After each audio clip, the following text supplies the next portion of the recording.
Survey గడువును మరో 10 రోజులు పొడిగించినట్లు తిరుపతి కలెక్టర్ వెంకటేశ్వర్ తెలిపారు. రాజకీయ పార్టీల ప్రతినిధులతో నిర్వహించిన సమీక్ష సమావేశంలో ఆయన ఈ వివరాలు వెల్లడించారు. జిల్లాలో ఎన్యూమరేషన్ ప్రక్రియ దాదాపు పూర్తయిందన్నారు. మిగిలిన ఓటర్ల వివరాల సేకరణ ముగుస్తుందని చెప్పారు. మ్యాపింగ్ కాని ఓటర్లకు నోటీసులు జారీ చేసి ధృవీకరణ పత్రాల సమర్పణకు అవకాశం కల్పిస్తామన్నారు. జులై 31న డ్రాఫ్ట్ ఓటరు జాబితాలో పాటు ఏఎస్డీ జాబితాను కూడా ప్రచురిస్తామన్నారు. ప్రజల అదనపు గడువు సద్వినియోగం చేసుకోవాలని కలెక్టర్ విజ్ఞప్తి చేశారు. కొన్ని కామన్ గా మీ నుంచి సహకారం, మీడియా మిత్రుల నుంచి సహకారం కావాల్సింది ఏంటంటే, మొదటిది ఇంకో 10 రోజులు టైం ఉంది.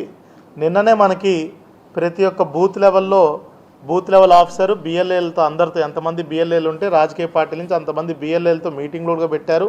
వాళ్ళందరికీ కూడా బూతుల వారీగా ఈ చనిపోయిన వాళ్ళ లిస్టు, షిఫ్ట్ అయిన వాళ్ళ లిస్టు, లేదంటే డబుల్ ఎంట్రీ వాళ్ళ లిస్టు, వీళ్ళందరినీ కూడా బూతుల వారీగా ఫిజికల్ కాపీలు ఇచ్చి వాళ్ళతో కూడా ప్రతి ఒక్క బూత్ వారీగా చెప్పడం జరిగింది.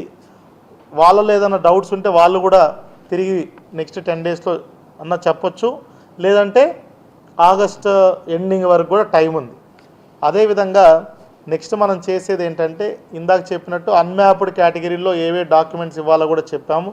దానికి కూడా మనకి ఆగస్ట్ ఎండింగ్ వరకు టైం ఉంది. ఎందుకు ఇది మళ్ళీ చెప్తున్నానంటే, నిన్న నేను కొన్ని చోట్లకి వెళ్ళినప్పుడు మీడియా మిత్రులు కూడా చెప్పారు, చివరి రోజు ఈ రోజే మొత్తం ఎస్ఐఆర్ ప్రక్రియ అయిపోవడానికి ఆయన అన్నట్టు అనుకుంటున్నారు.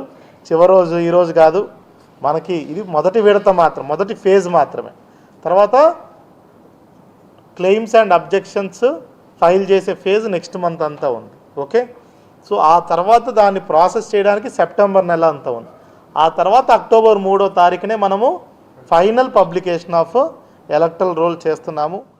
ఇప్పుడు కొన్ని కామన్గా మీ నుంచి సహకారం, మీడియా మిత్రుల నుంచి సహకారం కావాల్సింది ఏంటంటే, మొదటిది ఇంకో